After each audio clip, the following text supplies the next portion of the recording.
Bismillahirrahmanirrahim. Assalamualaikum warahmatullahi wabarakatuh.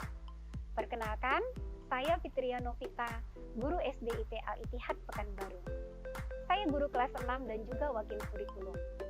Sebagai guru, pandemi COVID-19 ini menggelisahkan bagi saya. Jangankan berharap target pembelajaran tercapai, menghadirkan murid tiap hari dalam keadaan semangat saja itu sangat sulit. Di awal pembelajaran daring, saya dan guru-guru di sekolah menggunakan Zoom atau Gimet, namun hasilnya tidak maksimal. Banyak keluhan dari orang tua murid yang didapat. Saya pun beralih ke video dan komunikasi di WA, dan ini berjalan 1 semester. Awalnya menggembirakan, namun ada beberapa kendala karena murid mulai jenuh belajar. Mereka malah menonton film di YouTube. Saya pun tidak bisa mengukur keberhasilan pembelajaran yang dilakukan. Saat PTMT ini, saya membuat beberapa strategi pembelajaran untuk mengatasi learning loss ini di antaranya. Yang pertama, program penguatan pendidikan karakter. Pembelajaran karakter sudah dilakukan di sekolah saya dari awal berdirinya dalam bentuk pembiasaan, namun perlu evaluasi lagi. Dari pengalaman saya memberikan materi dan monef ke sekolah-sekolah piloting PPK yang ditunjuk Kemendikbud, saya mengajukan diri untuk membuat sebuah program karakter yang mengacu kepada nilai-nilai YKPI Yayasan Kesatuan Pendidikan Islam Al-Ittihad Pekanbaru. Saya mengkombainkan materi penguatan pendidikan karakter yang saya dapat dari Kemendikbud dengan 3 pilar YKPI, yaitu Al-Quran, akhlak, dan prestasi yang mengacu kepada 10 muasofat. Ini cover depan dan daftar isi buku karakter yang saya susun. Saya mulai dari membuat prota dan prosem untuk karakter berbasis kelas, sekolah, dan masyarakat dengan melibatkan semua stakeholder di sekolah. Setiap awal bulan, tema dari penguatan karakter berbeda. Langkah penerapannya dimulai dengan sosialisasi di awal bulan saat upacara, dilanjutkan oleh guru kelas setiap hari saat berbaris pagi, dan saat mengajar pun guru mengaitkan materi dengan karakter di bulan tersebut. Saya juga membuat poster-poster yang ditempel di mading kelas dan sekolah. Akan ada penilaian untuk pemilihan guru dan murid teladan setiap bulannya. Namun program ini sempat terkendala saat belajar daring.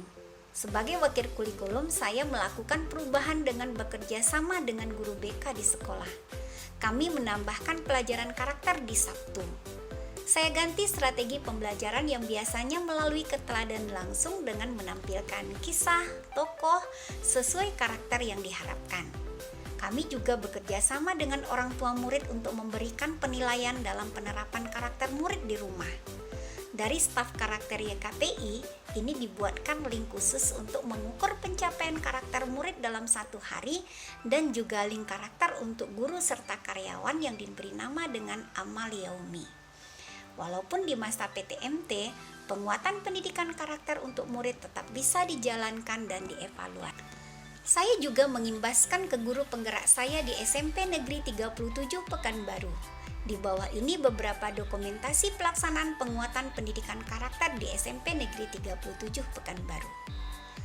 Program saya yang kedua yaitu Ajarkan Ma. Pembelajaran lewat video, WA, dan Zoom harus saya evaluasi lagi dan modifikasi karena murid-murid saya mulai jenuh.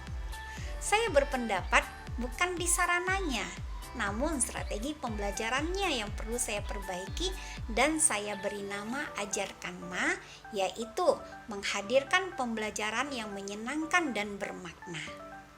Saya terinspirasi saat homestay di Kiwa Valley, Australia dalam program kuliah singkat kerjasama Kemendikbud dengan AAI. Di sana, murid-muridnya sangat antusias dalam belajar karena guru-gurunya mempersiapkan sebaik mungkin skenario pembelajaran sebelum dimulai. Jadi, saat PTMT itu,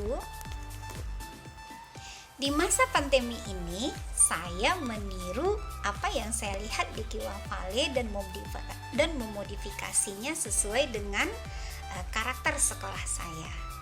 Di sini saya sebagai gurulah yang berperan aktif. Saya tetap membuat media pembelajaran berupa PowerPoint dan video. Malamnya saya menginformasikan runut pembelajaran besok di grup WhatsApp.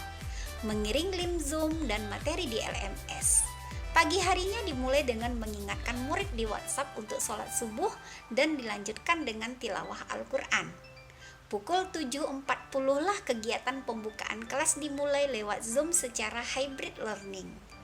Saya mengkondisikan murid untuk belajar, memotivasi mereka untuk tetap semangat, mengabsen, berdoa, dan bertanya kabar.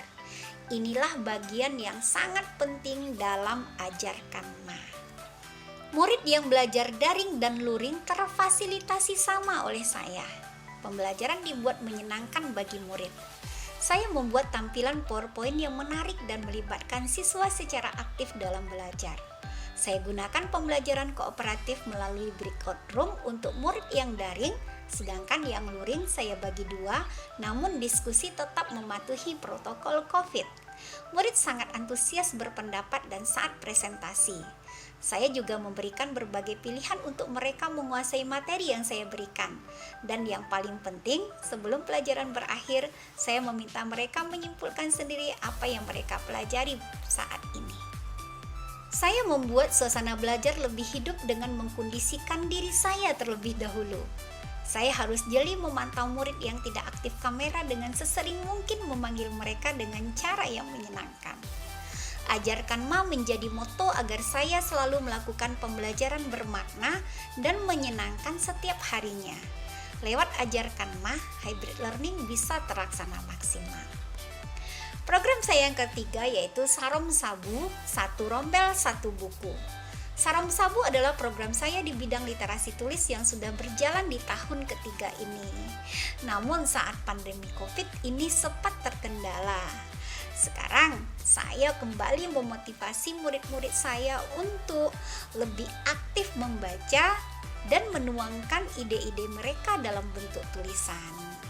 Alhamdulillah saat COVID ini siswa saya tetap berhasil melahirkan buku-buku dalam bentuk antologi per rombel. Yang keempat adalah Aku Suka Ujian. Pembelajaran, ulangan harian, dan tengah semester yang saya lakukan pada saat ini merunut pada pembelajaran berdiferensiasi yang barusan saya imbaskan kepada guru-guru di SDIT Al-Ittihad. Mungkin masih baru, namun hasilnya tidak kami duga. Kreativitas siswa saya bermunculan dan mereka sangat semangat. Ini flyer di Facebook saat saya mensosialisasikan pembelajaran berdiferensiasi kepada guru. Hampir semua orang tua murid mengapresiasi tagihan ujian yang kami berlakukan saat PTS. Kreativitas murid pun bermunculan untuk topik yang sama namun dengan cara yang mereka sukai. Ini perlu saya evaluasi lagi agar pelaksanaan dan hasilnya lebih menggali bakat dan kemampuan murid saya ke depannya. Dan yang kelima adalah martikulasi. Kreativitas murid tidak akan muncul andaikan konsep materi tidak dipahaminya. Learning loss mengakibatkan tidak maksimalnya materi dikuasai oleh murid-murid saya. Saya merasa perlu memberikan tambahan belajar kepada mereka lewat Zoom atau saat offline. Hasilnya mulai nampak. Saya jadi lebih paham ternyata ada beberapa konsep yang belum dikuasai oleh murid-murid saya sebelumnya. Setelah berjalan beberapa minggu dan melihat hasilnya, sebagai kurikulum saya membuka mata guru untuk melakukan hal yang sama dan akhirnya jadi sebuah program di sekolah saya. Ini dokumentasi pemberitahuan kepada orang tua murid di kelas saya untuk pelaksanaan martikulasi. Dan juga ada PowerPoint yang saya tampilkan saat martikulasi. Demikianlah praktik baik PTMT yang saya lakukan. Semoga bermanfaat. Terima kasih. Assalamualaikum warahmatullahi wabarakatuh.